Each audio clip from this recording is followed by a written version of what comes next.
Bentrovati amici a questo nuovo appuntamento con Parliamone. Con padre Salvatore Bucolo oggi abbiamo pensato di avere come ospite un giornalista di grandissima esperienza, volto conosciutissimo, RAI, per tanti anni ha condotto il TG della RAI, tantissime trasmissioni di successo, ne cito una per tutte, La vita in diretta. Sono certa che state già immaginando e intuendo di chi sto parlando di Michele Cucuzza. Grazie. Troppo generoso, grazie. So che non vuoi essere chiamato direttore. No, per carità, non c'è bisogno. Ma sei anche il direttore di Antenna Sicilia e di Telecolor, le emittenti è un grande privilegio per me, sulle quali va in onda anche la nostra trasmissione. Esatto. Un ciclo di trasmissioni queste che abbiamo dedicato ai giovani. E perché abbiamo pensato a te? Perché durante le riunioni di redazione ho sempre visto come ti accalori quando si parla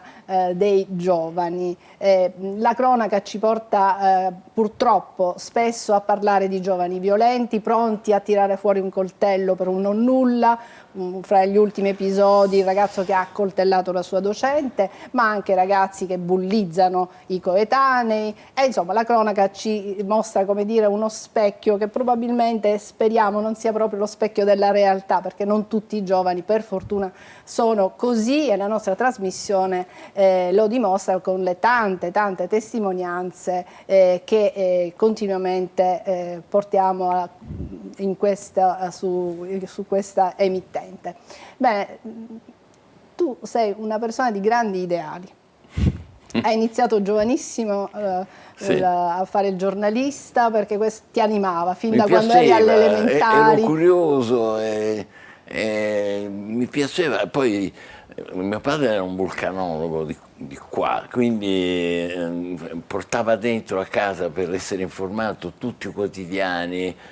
Quindi io i settimanali Epoca diretto da Biagi, allora, quindi io avevo proprio un'abitudine, allora dicevo che bello, questo mondo bellissimo, magico, così, e quindi questa curiosità poi l'ho portata avanti e sono riuscito, grazie al cielo, a fare quello che volevo, sono fortunato. E l'entusiasmo non ti ha mai lasciato, perché una professione che non ti ha mai stancato. Ma noi di solito la nostra trasmissione la iniziamo sempre con dei video che ci preparano dei ragazzi. E allora vogliamo vedere che video hanno preparato proprio per questa trasmissione in cui tu sei ospite? Con Vediamo piacere. il video iniziale. Due mondi a confronto, separati dal tempo ma uniti dalle stesse incertezze. Da una parte l'esperienza di chi ha già vissuto, dall'altra l'energia irrequieta di chi deve ancora inventarsi il domani. Giovani oggi, chi ha ragione? Non è una sfida, ma una ricerca necessaria, perché la verità non sta nel gridare più forte, ma nel coraggio di ascoltarsi.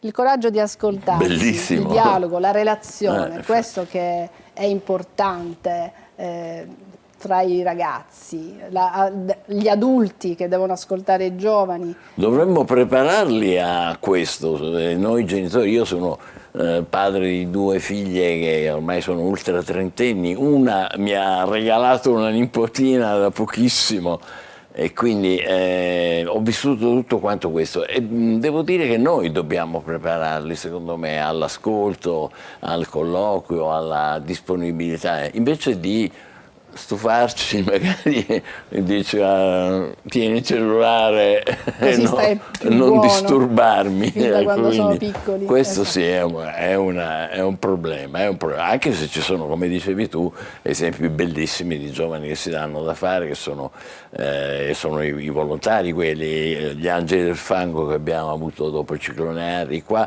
quelli che si battono contro le partenze per il nord con i trolley, sono andati a Palermo, è bellissimo. Quindi ci sono tanti giovani che fanno delle cose positive. Purtroppo quelli che, diciamo, finiscono nelle cronache, di cui poi noi parliamo al telegiornale, tu ed io, sono soprattutto quelli che vivono dentro questa bolla che è quella dei social, che molto spesso è dominata da una insensata competitività e anche violenza.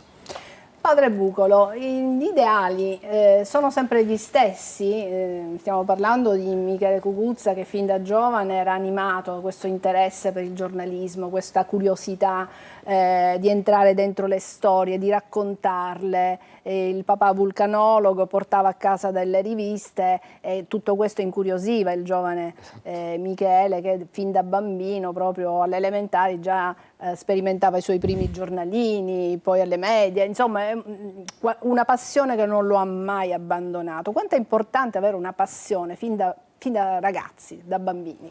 Sì, pienamente d'accordo. Allora, la domanda non è molto semplice perché potrei dire sì e no. Sì, perché alla fine il cuore è sempre quello, no? Io ho la grazia, ripeto la grazia perché non è scontato di essere accanto a tanti giovani nella Chiesa e non sempre abbiamo tanti giovani nella Chiesa. Attualmente ho un gruppo di ragazzi universitari che tutti i lunedì seguo, i quali sono presi da questo ideale di grandezza, o forse meglio di dare bellezza e senso alla loro vita, e mi commuove, no? Perché veramente condividono le loro lotte, le loro battaglie, le loro inquietudini, i loro dubbi, le loro cadute, e quindi c'è questo mare magnum che rappresenta la loro vita. Dall'altra parte, e qui sicuramente anch'io condivido quanto appena detto, la responsabilità del mondo ha degli adulti, ragazzi spenti, perché probabilmente non sono mai stati adeguatamente ascoltati, no? Per cui non hanno quella speranza, non hanno quella voglia di scommettersi. C'è tanto, perché è chiaro il giovane nel suo cuore cosa entra, tanto alla fine non cambia nulla, tanto il mondo è questo, tanto il mondo va a rotoli. Quindi io credo che molto dipende dalle persone che sta accanto, dalla famiglia, dalla società. Sono tante le agenzie, chiaramente la famiglia ha un ruolo fondamentale, però credo che lì dove la famiglia, per motivi oggettivi, qui non si tratta di responsabilità, non riesce a dare quello che hanno, a volte quegli incontri di grazia, a volte quelle persone che loro incontrano, che incrociano, possono diventare una benedizione. Per cui io dico, il cuore è sempre quello, questo cuore di dare senso alla loro vita, ma tante volte dipende dalle relazioni che la vita gli si mette dinanzi. Per cui, ripeto, io benedico e lodo il Signore perché ho la fortuna di avere tanti giovani che stranamente, dico una cosa strana, loro sono maestri per me, mi ricordano la mia giovinezza, ma soprattutto diventano anche loro maestri di grande di vita. Ecco Michele, perché sono disillusi? È come se non avessero fiducia nel futuro, quindi come se pensassero che non vale la pena impegnarsi, fare dei sacrifici. Un po' senza voler fare psicologia d'accatto, devo dire, un po' tipico dell'età, quello di essere un po' chiusi in se stessi, insicuri, incerti, alla ricerca di esempi che non hanno. E poi la realtà maggiore, a mio avviso, dipende da questo, dagli esempi. Purtroppo i nostri esempi sono esempi di persone che hanno successo perché hanno i soldi, perché hanno le macchine, perché hanno una vita, diciamo così, rosa, e non c'è moltissimo di più.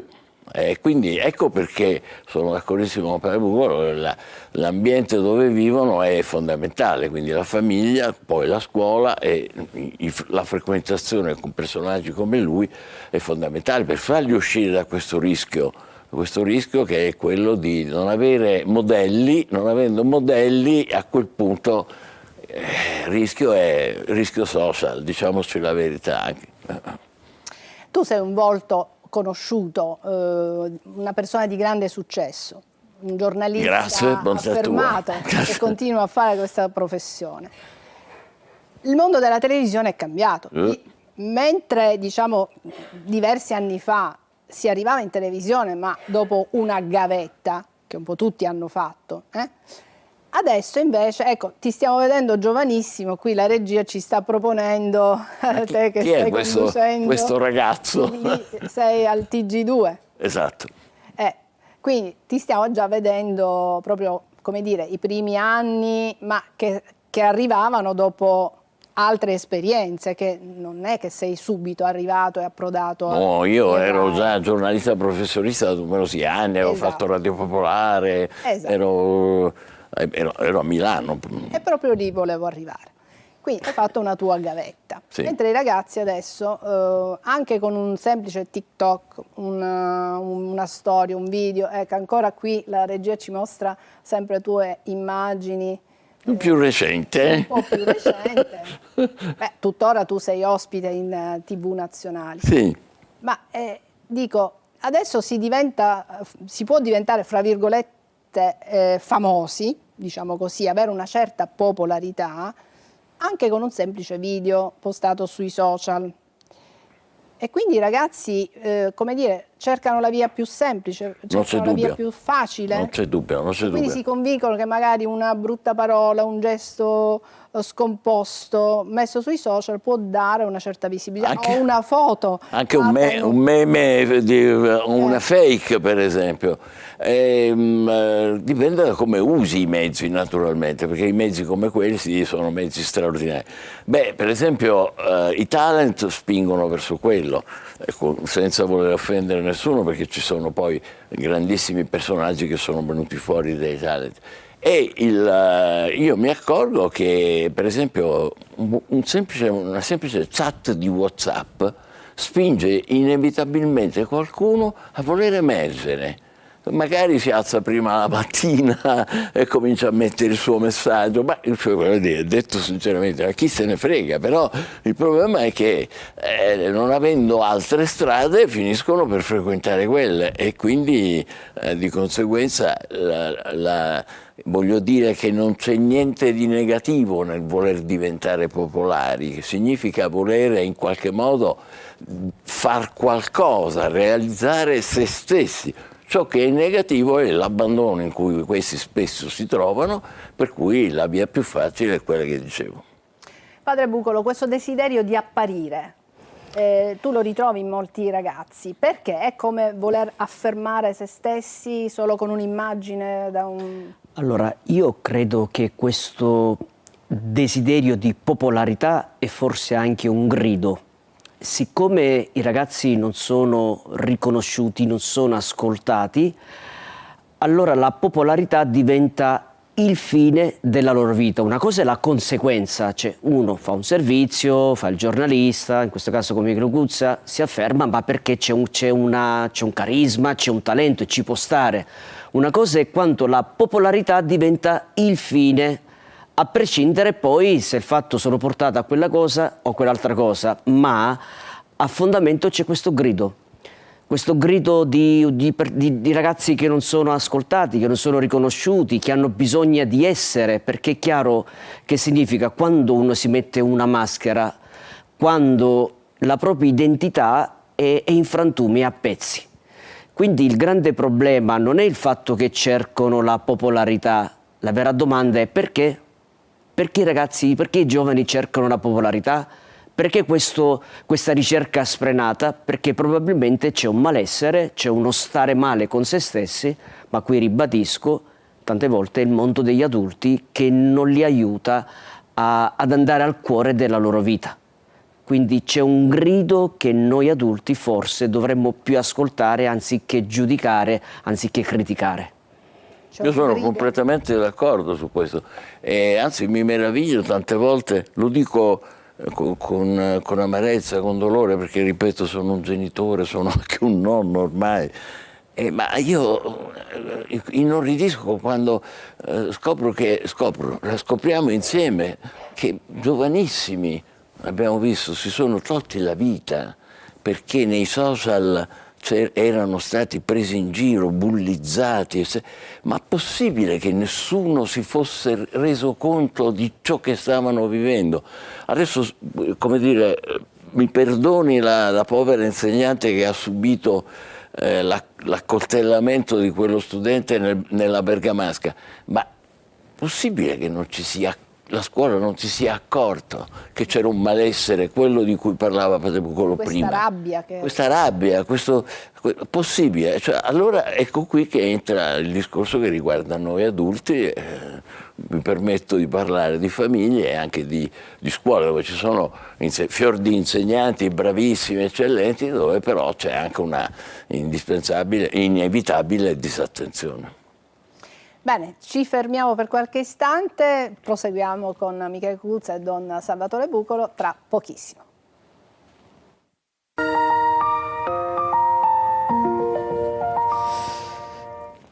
Eccoci, stiamo dialogando con Michele Cucuzza della sua esperienza di giornalista, ma anche di padre, adesso anche di nonno. Esatto. E stiamo parlando dei giovani, di questo malessere che purtroppo continuiamo a dover raccontare nei nostri telegiornali, di ragazzi violenti, pronti ad usare le armi, e non solo perché sono dei criminali, ma perché hanno questa rabbia che esprimono in questa maniera. Ma sì, ma basti vedere le cosiddette baby gang, no? In realtà sono ragazzini che si accapigliano e se le danno per nessun motivo, dove purtroppo qualche volta ci scappa pure la tragedia.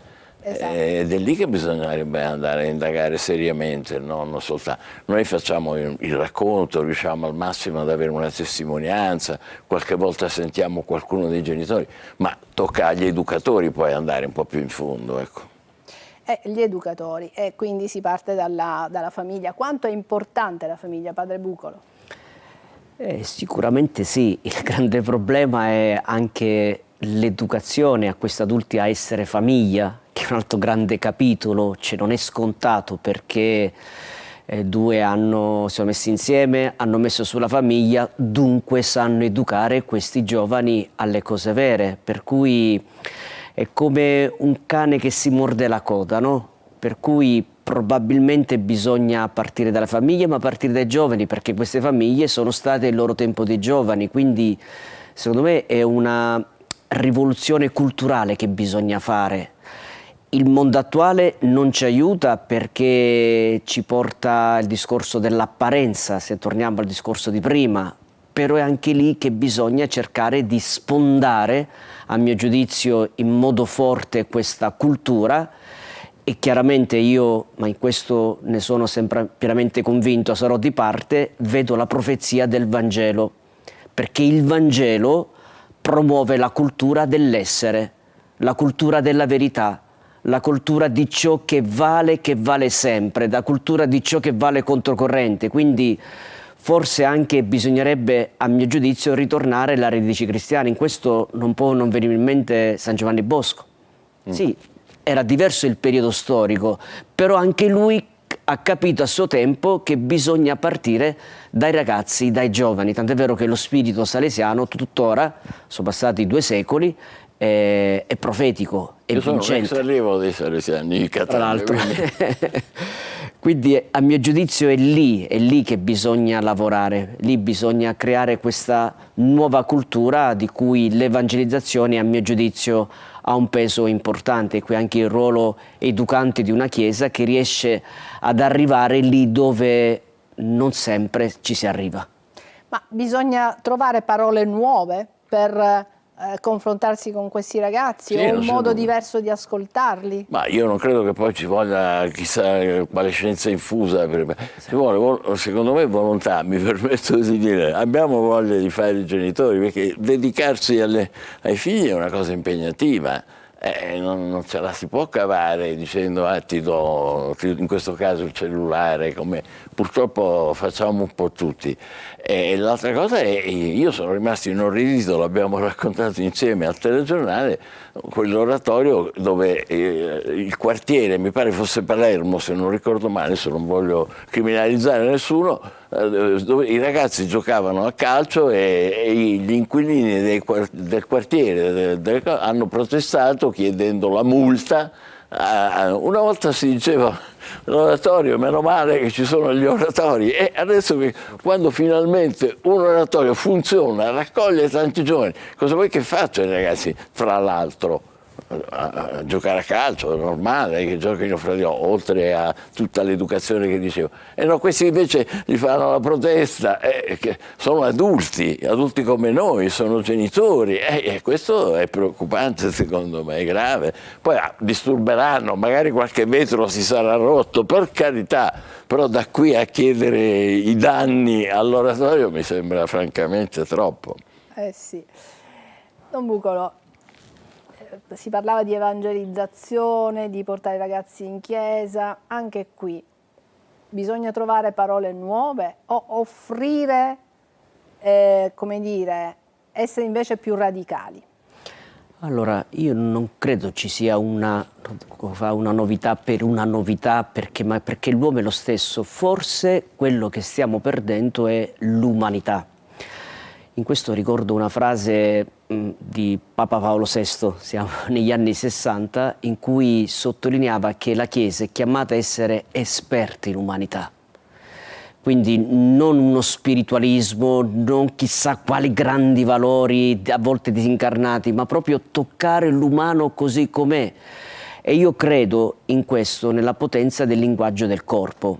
Ad esempio, io ho sempre creduto che non devo portare i ragazzi in chiesa, ma la Chiesa è chiamata a essere presente lì dove sono. Io ho avuto un'esperienza simile, poco fa raccontato, cioè mi trovavo in un quartiere di Catania, in una parrocchia, lì c'era un campetto, l'unico campetto del quartiere, quindi i ragazzi potevano giocare a palla solo lì. Io allora volutamente lasciavo questo campetto aperto fino a mezzanotte, perché chiaramente è l'orario. Una volta che è successo che mi sono arrivati i carabinieri, erano 9:30, 10 in piena estate, no? Quindi i carabinieri con i ragazzi dicevano: padre, ci hanno telefonato che questi ragazzi ci disturbano perché giocano a calcio e disturbano il quartiere. Ho detto: ma scusate, che ore sono? Le 10. Però il carabiniere faceva questa osservazione. Le devo dire una cosa: appena siamo arrivati i ragazzi si sono fermati, non ci hanno insultato, sono venuti verso di noi e tranquillamente siamo venuti in sacrestia a parlare con lei. Io ho detto: probabilmente forse qualche lavoro lo stiamo facendo. Però dinanzi a questa cosa mi sono sentito un po' fortemente ferito, no? Perché alla fine io mi trovavo in quel quartiere, quei ragazzi non erano figli miei, anche se vivo una paternità. Per cui l'indomani cosa ho fatto? Mi sono rivolto sia al sindaco, sia al comandante dei carabinieri, in cui ho detto: ascoltate, ok, ci poteva stare che eravamo oltre la soglia, ma mi pare che eravamo nei tempi, tra l'altro erano a giocare a pallone, e se non erano lì dove erano questi ragazzi?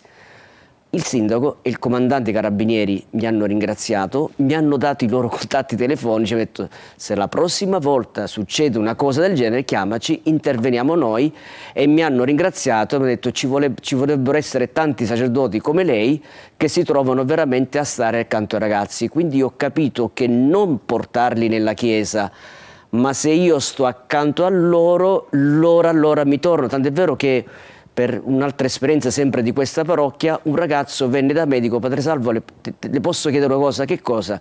C'è un mio amico che è uscito da pochi giorni dal carcere Bicocca, può venire in chiesa? Ho detto: può venire in chiesa, deve venire in chiesa, perché se lui non viene in chiesa, secondo me possiamo chiudere battenti. Il nostro essere qui sarebbe senza senso. Se lui viene, significa che lui diventa per noi una presenza, che questa chiesa è aperta. E il ragazzo è rimasto stupito perché ha capito che nella sua richiesta c'era un privilegio, che quel ragazzo a maggior ragione fa parte della comunità. Sono queste esperienze che ci fanno capire come la Chiesa, ma se volete anche l'umanità, è chiamata a intrecciarsi con loro, a farsi ascolto e a promuovere questa umanità, perché alla fine cosa ho fatto? Promuovere l'uomo in quanto valore assoluto, in quanto dignità, e tutti hanno bisogno di essere ascoltati per quello che loro sono. Quindi ritornare all'umanità, ma soprattutto non avere pregiudizi e sconfiggere i luoghi comuni. Ma io voglio raccontare una cosa, che io ho adorato i miei genitori, che purtroppo non ci sono più, ma la mia educazione sessuale da bambino, 9-10 anni, quando cominciavo a avvertire i primi turbamenti, me l'ha dato un prete, un sacerdote dei Salesiani. si chiamava Don Bella, al quale io mi sono rivolto dicendo: ma io avverto, insomma, i primi segnali di attenzione nei confronti delle ragazze, altre cose, ma avevo una grandissima confusione dentro di me e non avevo il coraggio di parlarne con i miei genitori. Adesso non so se ne avessi parlato, se loro mi avrebbero risposto oppure mi avrebbero mandato al diavolo. Ripeto, purtroppo non ci sono più e allora li voglio bene, la loro memoria per me è solo positiva. Però il ruolo che ha avuto questo sacerdote, a cui io devo tanto, che era ai Salesiani di Don Mia Cifali, mi ha ascoltato e mi ha dato quelle nozioni, non moralismo, non ha fatto morale, mi ha spiegato come funzionavano le cose, non è che mi ha detto tu questo non lo fai, quell'altro non lo fai, mi ha spiegato le cose come funzionano, giuro, è così. E questo significa attenzione, significa informazione, significa come dire, anche il coraggio di sfidare il luogo comune. Tutto questo noi genitori siamo disposti a farlo oggi.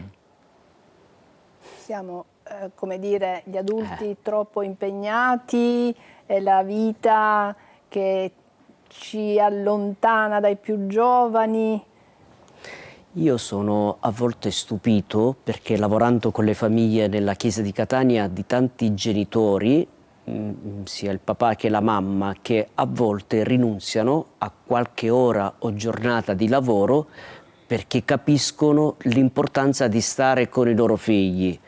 Ok, guadagnano di meno, non possono permettersi certe cose, è chiaro un discorso economico, matematico, però guadagnano la possibilità di stare con loro. Ci hanno intuito che non posso dare quelle cose, ma gli do la mia presenza fisica, che se io non gliela do ora, poi il tempo è passato. Queste sono le scelte di profezia, non bisogna fare chissà quale grandi cose, no? Gesù dice che fedele nel poco è fedele nel molto. Le rivoluzioni non si fanno perché si fanno cose straordinarie, perché si fanno piccole scelte di vita, e il fatto che i figli hanno la possibilità di avere un papà o una mamma che sta con loro è soprattutto una cosa importantissima. Gioca con loro.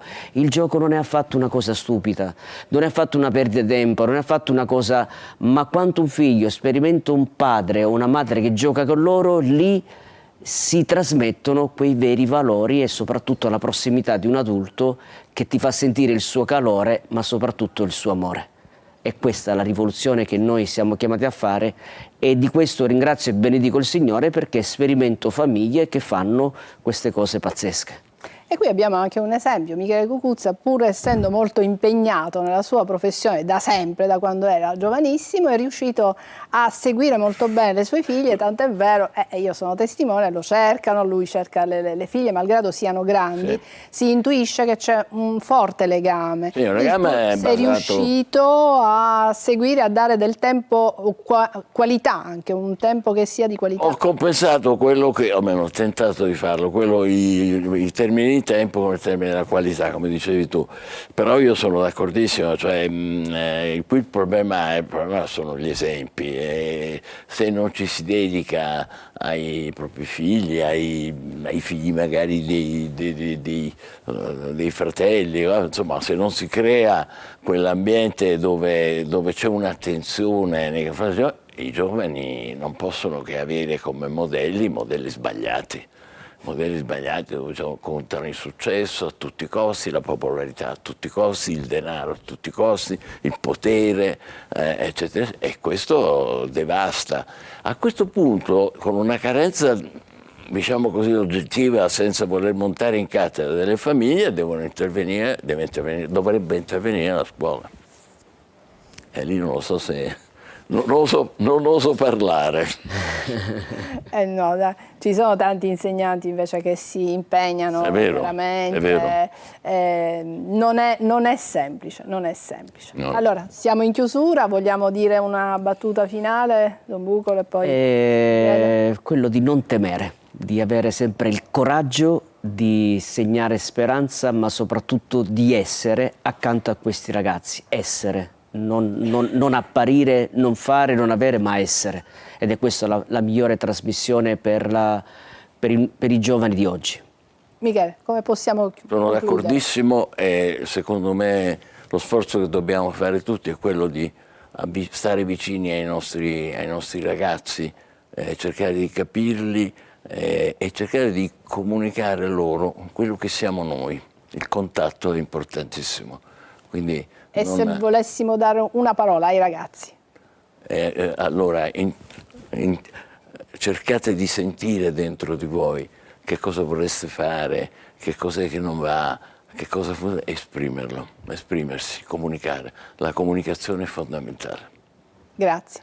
Grazie Michele Cucuzza, grazie Salvo Bucolo e grazie anche a voi che ci avete seguito fin qui. Alla prossima.